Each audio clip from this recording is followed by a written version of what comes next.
I declare the special convocation open. Ya kundendu tusharhar dhavala, ya shubravastravruta, ya veena vardanda manditakara, ya shveta padmasana, ya brahmachyuta shankara प्रभृतिभिः देवैः सदा वन्दिता सा मां पातु Saraswati Bhagwati निःशेषजाड्याम्बः. Thank you. Dr. Hasit Joshipura, members of the Board of Governors of IIMA, my faculty colleagues, officers and staff of the Institute, family members and friends of the graduating students, ladies and gentlemen, greetings. At a time when pharma discussions are dominating our lives, it is our good fortune to have Dr. Joshipura as our chief guest, as he has been an executive director of Johnson & Johnson and the managing director of GSK Pharmaceuticals India. Welcome. Just a couple of weeks ago, we believed that the coronavirus had been tamed enough for us to meet and celebrate this convocation in person. We soon relearned a hard lesson in management that nothing is easy. We had a few good days when we were back at office, and then the Omicron variant took us down another path. We are being taught real time some interesting lessons for managers. Workplaces are going to be acceptable to be in if they are safe. The Indian government recently informed the Supreme Court that it has no guideline that makes vaccination mandatory for any purpose, and that no person can be forced to be vaccinated against their wishes. Corporates, meanwhile, are increasing the pressure for all to be vaccinated unless they can demonstrate that they are exempt. Citigroup in the US has threatened to fire staff who have not been vaccinated. And in the UK, IKEA have embraced policies to reduce sick pay for unvaccinated staff who self-isolate after exposure to a person who is COVID positive. To protect the wider community, it is practical to encourage employees to be vaccinated.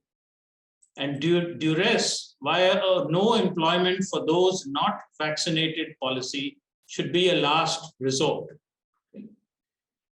It is reasonable to expect that hybrid work will be the norm for some time to come.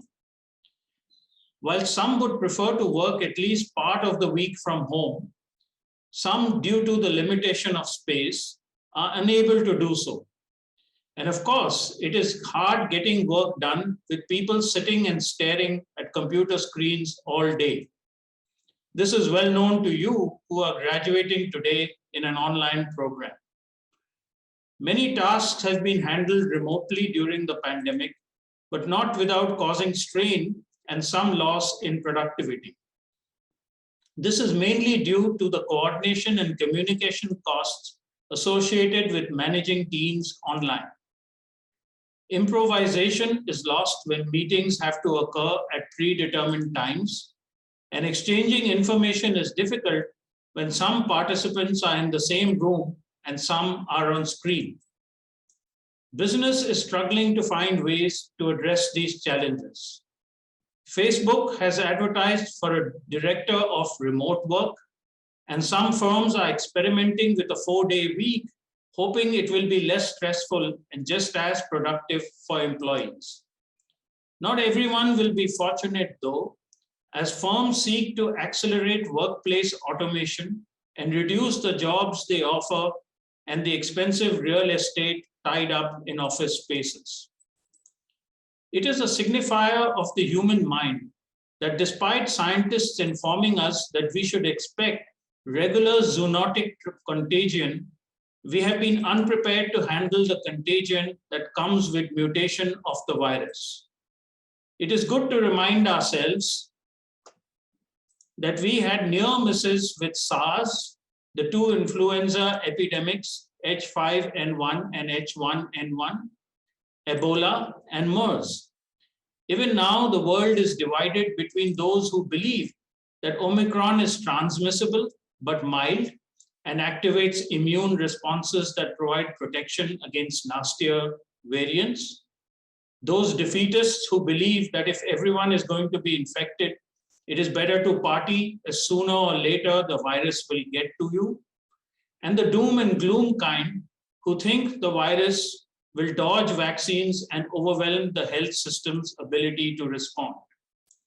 It is increasingly clear that after 2 years, we have not been able to control the pandemic and come up with optimal pre-planned policy responses.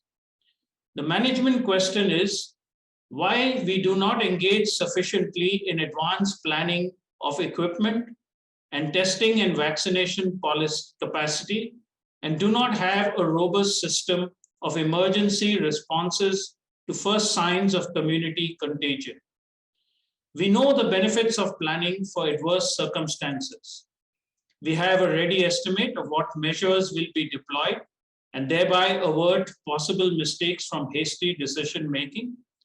And individuals and business know what restrictions to expect and can plan their livelihoods to straddle such eventualities.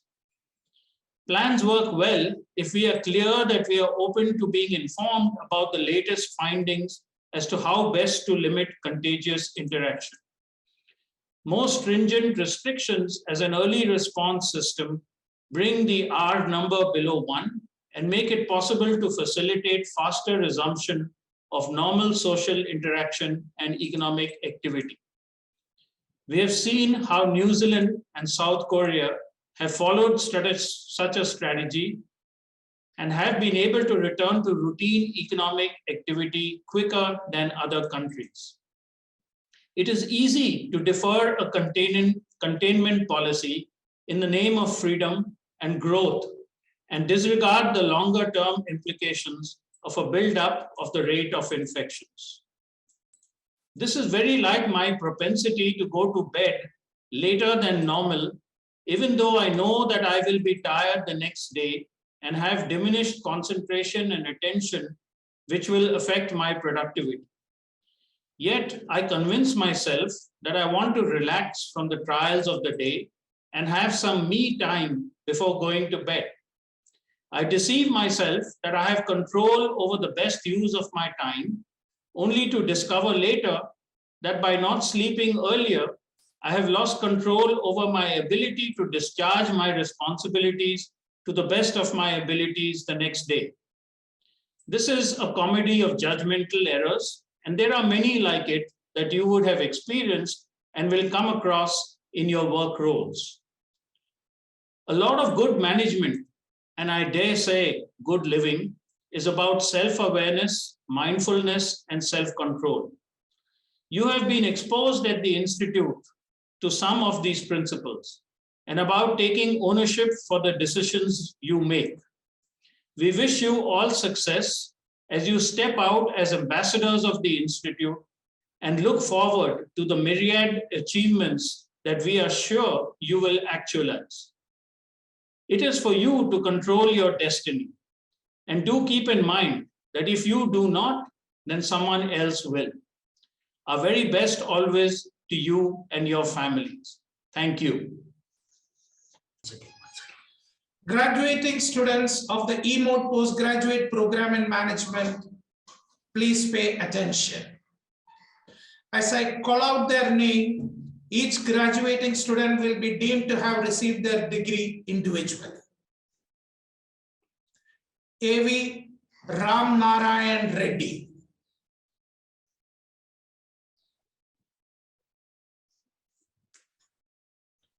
Abhishek Radhesham Jaju.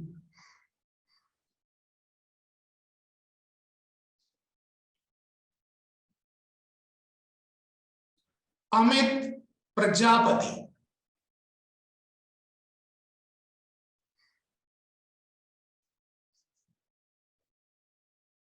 Anubhav Singhal.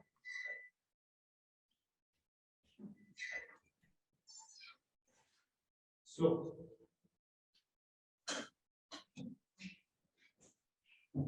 Anurag Kumar Thakur.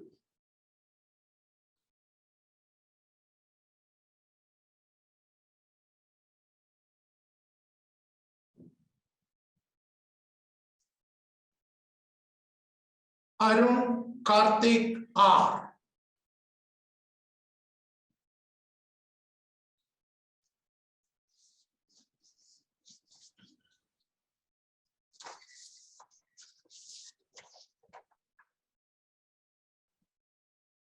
Ayush Bhatia.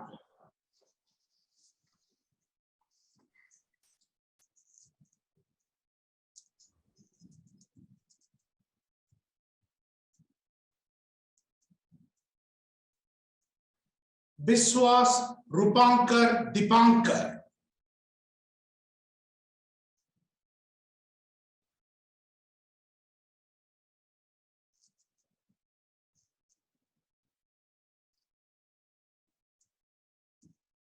Chetan Nanda.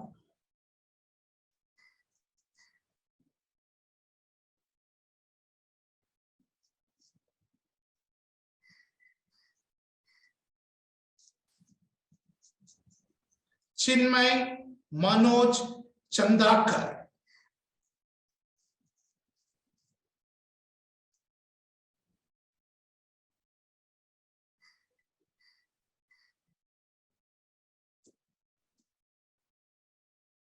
Deepak Gupta.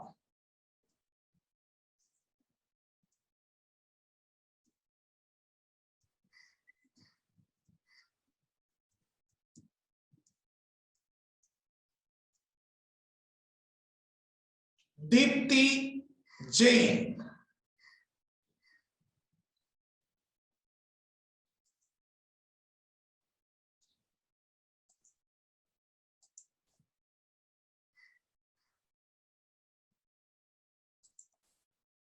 Devansh Srivastava.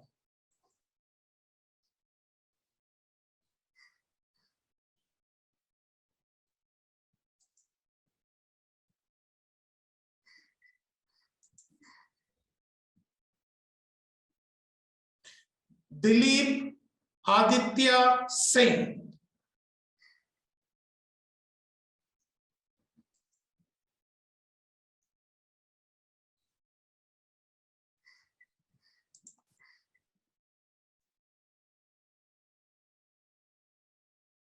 Deepjyoti Das.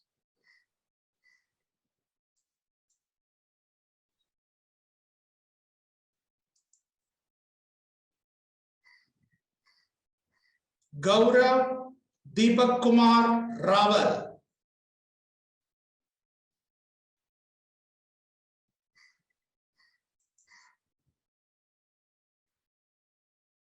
Gaurav Jain.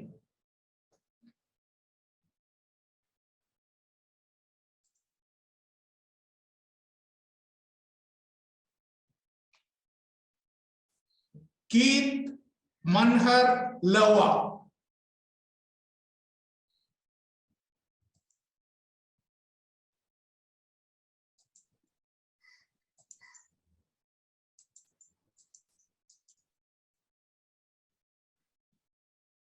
Gosar Badrik Lalit.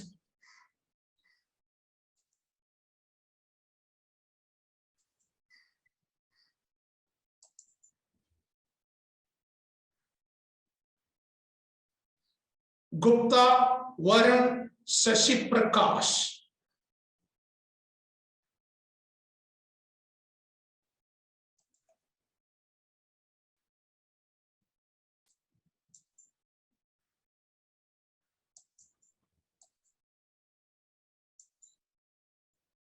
Jayashree Agarwal.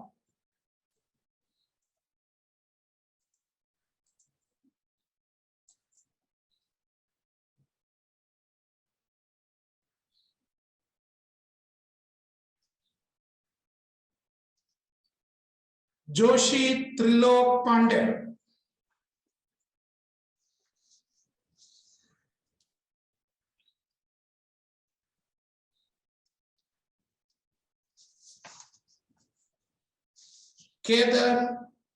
Kedar Vittal Barve.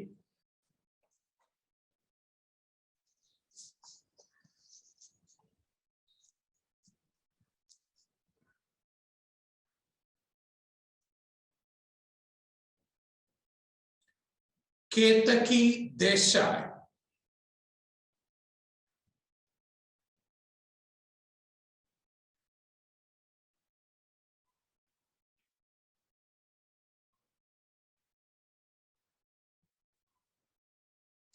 Ketan Tulasidas Savjani.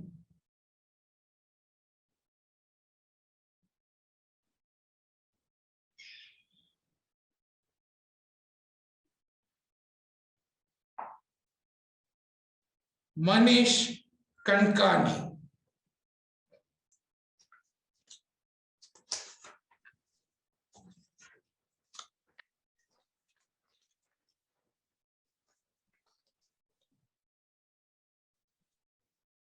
Murali Manohar Chowdhury.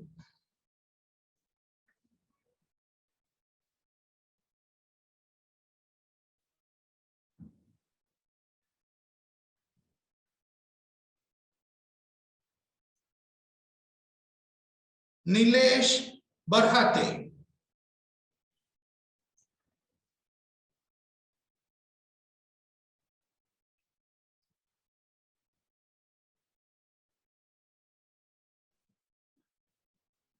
Neeraj Saxena.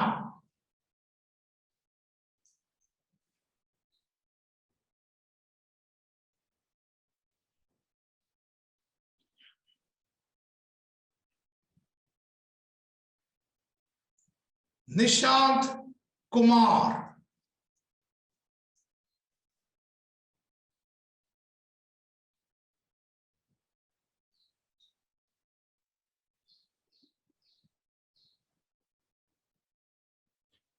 Ramya Kumar Bhatt.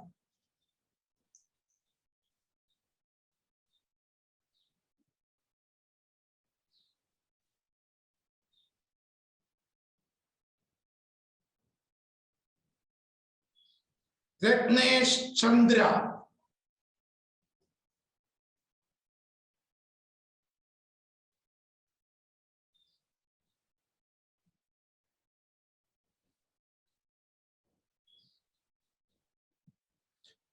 Ritam Biswas.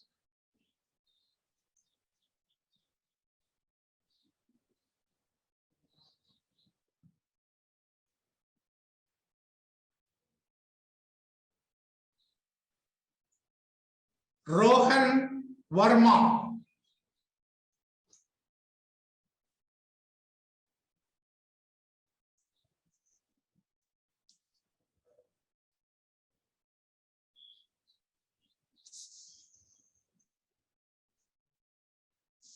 Sailesh Mandovara.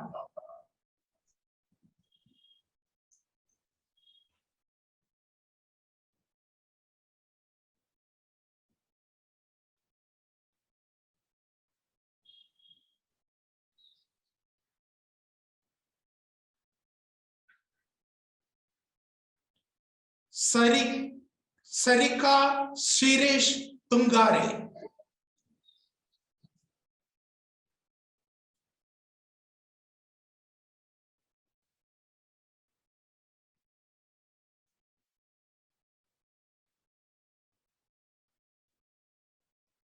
Saugat Datta.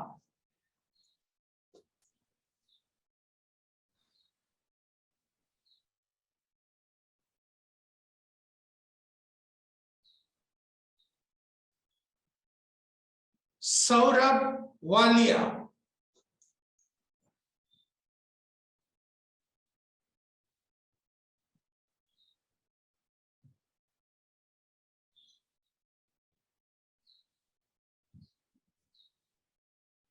Saurabh Gupta.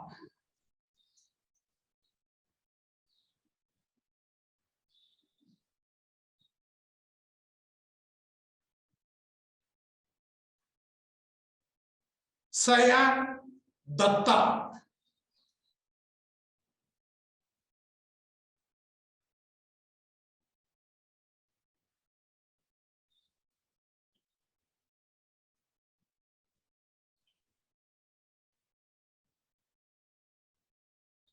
Shashi Bhushan.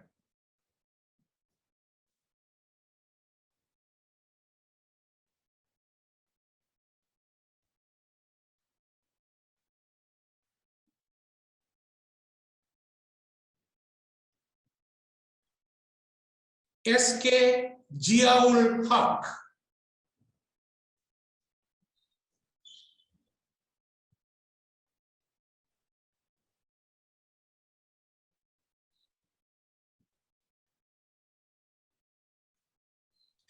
Snehanshu Suman.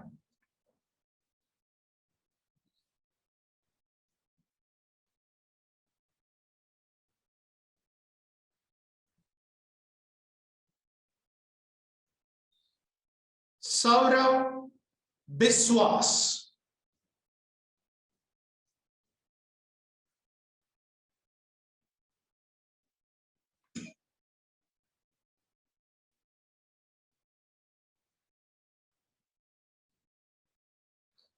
Sushil Thakkar.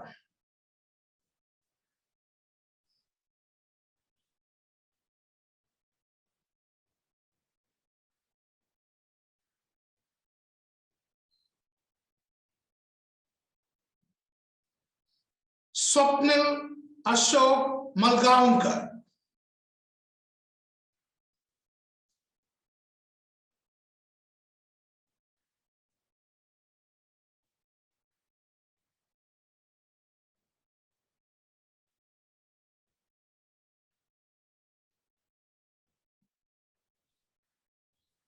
Swapnil Nagesh Padate.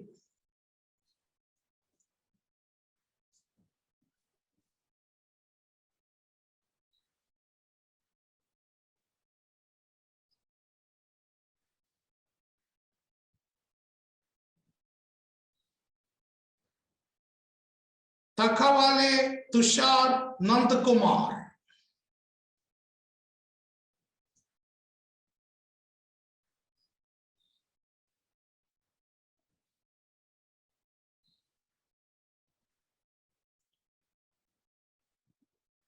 Tanmay Singh.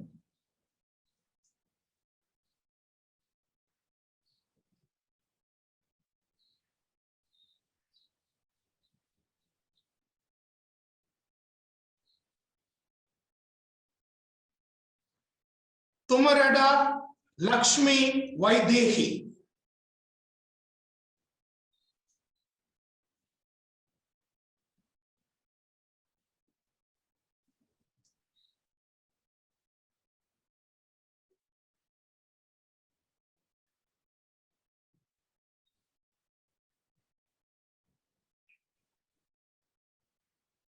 Uday Kumar Gunturu.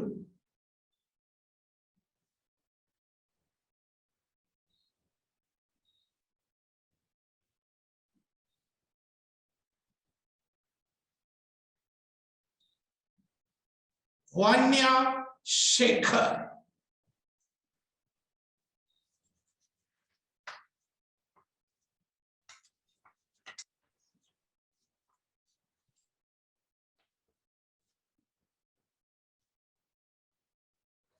Varun Gandhi.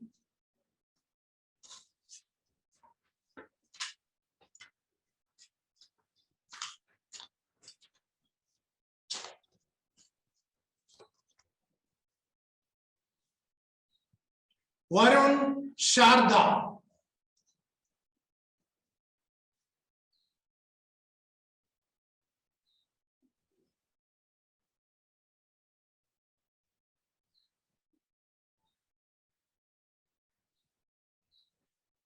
Vineet Malhotra.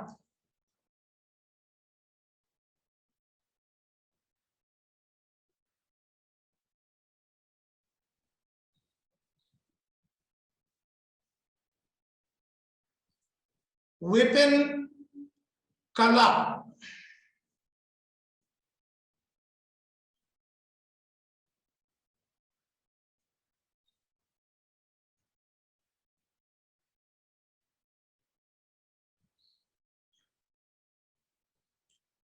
Vishwatama Iyer.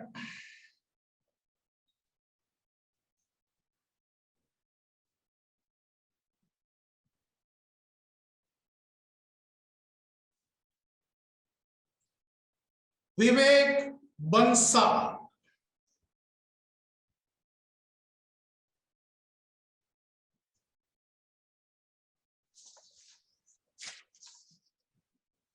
Vivek Srinivas P.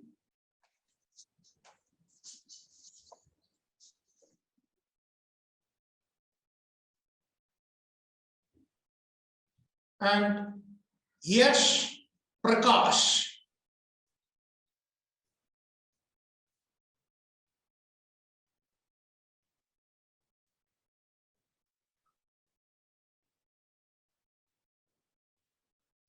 Thank you.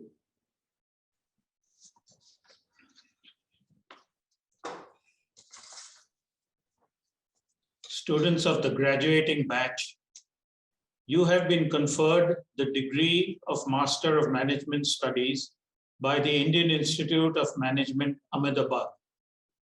I charge you that in your life, by word and deed, you prove yourselves worthy of it.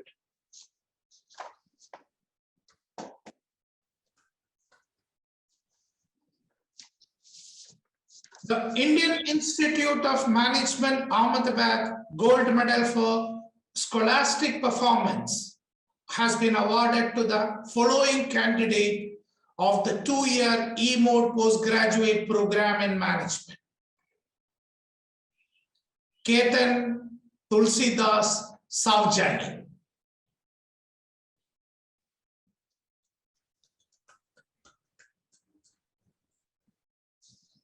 Thank you. I now request Dr. Hasit Joshipura, Senior Vice President and Head Corporate Center, Larsen Toubro Limited, to deliver the special convocation address. Thank you. Director D'Souza, Professor Varkkey, my colleagues on the board, esteemed members of the faculty, graduating students, distinguished guests, ladies and gentlemen, good afternoon. Well, I have to say that, Professor D'Souza mentioned my connect with pharma. Fortunately for me, one of the companies has actually produced a vaccine and the second was produced a drug, which seems to work in the moderate stages of the disease. So far my credentials remain impeccable. Thank you very much for inviting me to this event, which for all of you is no doubt a milestone event. For me, attending convocations, no matter in what capacity, is something which I look forward to, because the sense of anticipation, optimism, hope, enthusiasm, and the energy of the graduating students is certainly infective. For you, of course, it is the culmination of a lot of toil and sacrifice. My warm congratulations to all the graduating students and the award winners today.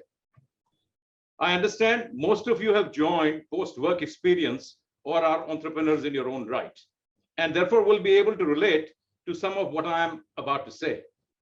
The pandemic has actually accentuated some tectonic shifts in both the economic and the business environment, which you will experience as you embark on your journey.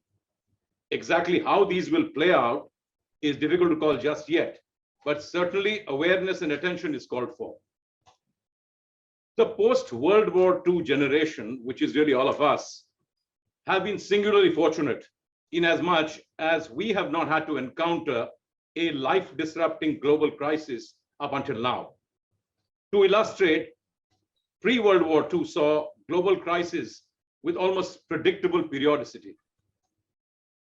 You had World War I in 1914, you had the Spanish flu in 1918, the Great Depression 1929, World War II in 1939, and of course in India, we had the freedom struggle. This relative stability over the last 75 years of the world has enabled unprecedented economic expansion, and with the market economy format, a great impetus to technology and innovation. And the vehicle for this economic expansion has been the business organization. We have seen business organizations become global, match medium-sized countries in terms of size and influence and wealth, and much of the business education has been about managing these enterprises specifically and enterprises more generally. However, to my mind, this has brought them under scrutiny. Already the impact of large corporations on individual wealth of shareholders was evident, and protection by way of principles of corporate governance, legislation relating to governance came into being, and some of you might recall the Cadbury Committee, Sarbanes-Oxley, etc. More recently, the issues of environment have become topical, and therefore a sharp scrutiny of organizations excuse me, with respect to what is now termed as ESG compliance and their track record on the same is underway. ESG, as you know, is an umbrella term which covers many activities. Coupled with this challenge, three developments of the 90s are forming the building blocks for far-reaching change. First, the remarkable and the rapid drop in the price of computing power. Capability which needed a room full of machines and lakhs and crores of rupees is now available in your palm for a few thousands. Innovations in communication technology have now enabled virtually anytime connect anywhere. And finally, of course, the creation of the World Wide Web and the internet. The first application of these technologies to business happened in the last millennium, what was termed the dot-com boom. However, this was short-lived, and this was largely because it was a supply-side push, and adoption of disruptive technologies is difficult and takes time.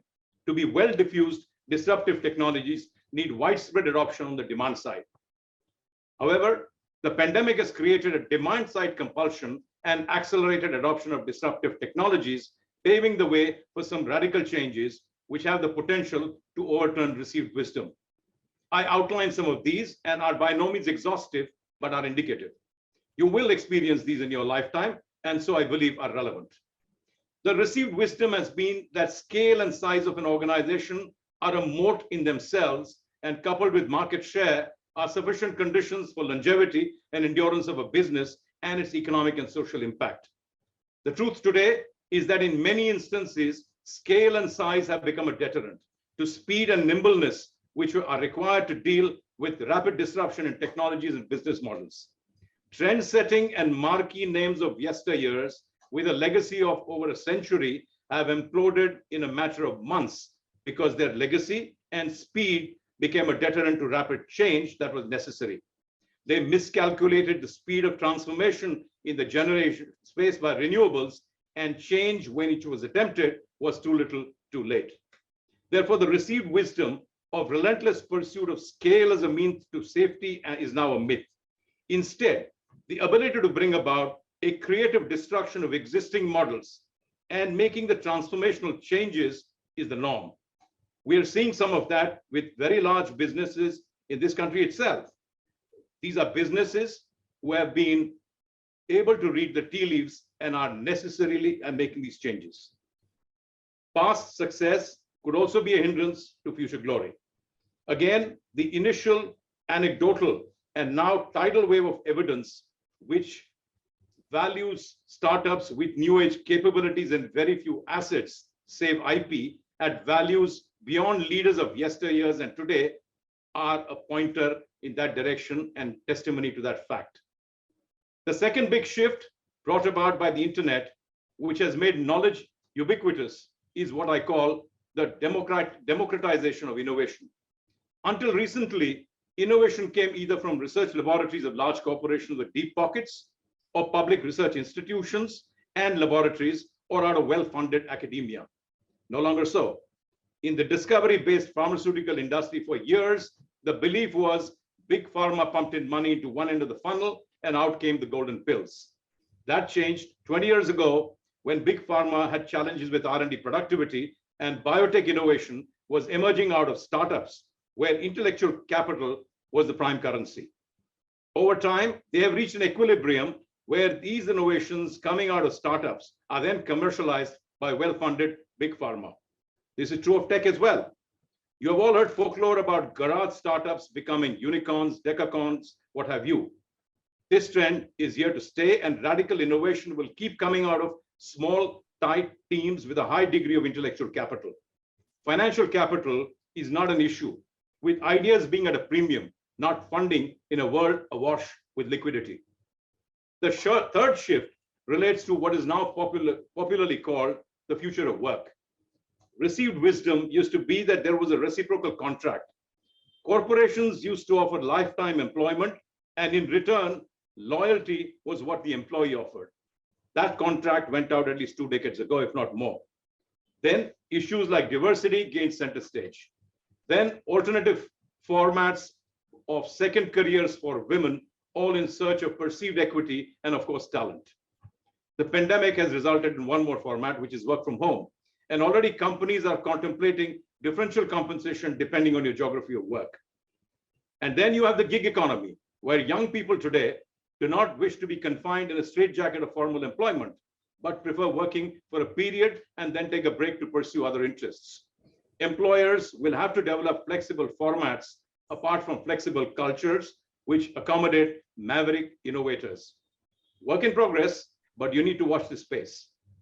Finally, the crunching of technology cycles, business cycles have created a problem of skill obsolescence for individuals.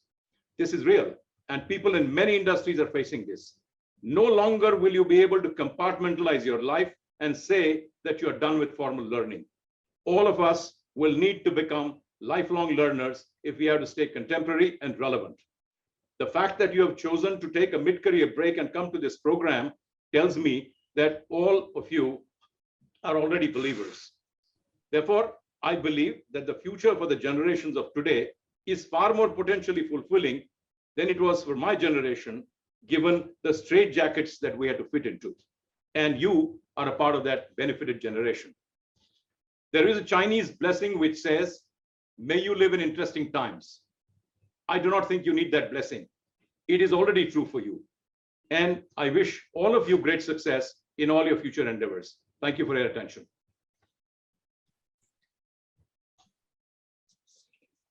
Thank you, Dr. Joshipura. I now declare the special convocation closed.